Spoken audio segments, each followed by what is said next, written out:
ఎమ్మెల్సీగా బాధ్యతలు చేపట్టి అలాగే తొలిసారిగా జిల్లాకు వచ్చినటువంటి సోము వీర్రాజుకి అయితే బీజేపీ నేతలందరూ కూడా అపూర్వ ఘన స్వాగతం పలికారు. అలాగే అనపర్తి బీజేపీ ఎమ్మెల్యే నల్లమర్తి రామకృష్ణారెడ్డి గారు మాట్లాడారు. సార్ చెప్పండి, ఆయనకి ఏ విధంగా ఘన స్వాగతం పలికారు? ఆయన రెండోసారి ఎమ్మెల్సీగా అవకాశం వచ్చింది, ఏ విధంగా చూడాలి? బహుశా ఉమ్మడి ఆంధ్రప్రదేశ్ రాష్ట్రంలో రెండోసారి ఎమ్మెల్సీగా స్థానం దక్కించుకున్న మొట్టమొదటి వ్యక్తి సోము వీర్రాజు గారు. అంతకుముందు ఎవరికి ఆ గౌరవం దక్కలేదు. 47 సంవత్సరాలు పార్టీతో ఆయన సేల్ చేసి పార్టీని బలోపేతం చేయడం కోసం కార్యక్రమాలు నిర్వహించి పార్టీ అధికారంలోకి వస్తుందనే ఆలోచన రోజు కూడా భారతీయ జనతా పార్టీ ఉన్నతి కోసం కృషి చేసిన వ్యక్తి. అదేవిధంగా భారతీయ జనతా పార్టీ రాష్ట్ర అధ్యక్షులుగా పనిచేశారు. ఇప్పుడు జాతీయ కార్యవర్గ సభ్యులుగా ఉన్నారు. అన్ని విధాలుగా వారు చేసిన దానికి ప్రతిఫలంగా ఇవాళ భారతీయ జనతా పార్టీ అధిష్టానం గౌరవించింది.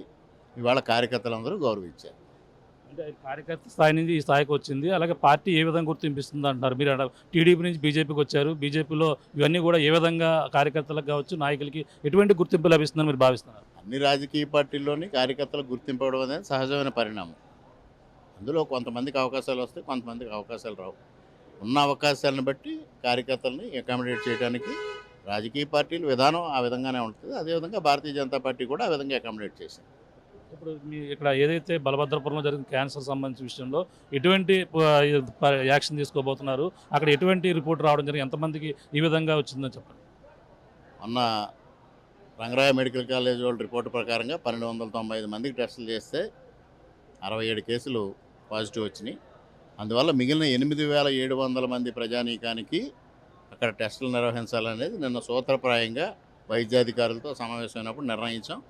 ఆ విధంగా అందరికీ టెస్టులు నిర్వహించి మరోపక్క దీనికి మూల కారణాన్ని శోధించి అటు నివారించడంతో పాటు ఇక్కడ అందరికీ వైద్య సేవలు అందించే విధంగా చర్యలు తీసుకుంటాం.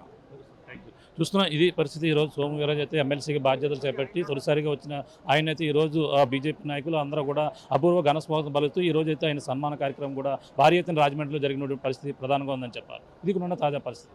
కెమెరామెన్ అనిల్తో ప్రకాష్, RTV రాజమండ్రి. మరిన్ని వీడియోస్ కోసం ఛానల్ ని సబ్స్క్రైబ్ చేయండి. లేటెస్ట్ అప్డేట్స్ కోసం వాట్సాప్ ఛానల్ ని ఫాలో అవ్వండి. ఆ లింక్ డిస్క్రిప్షన్ లో ఉంది.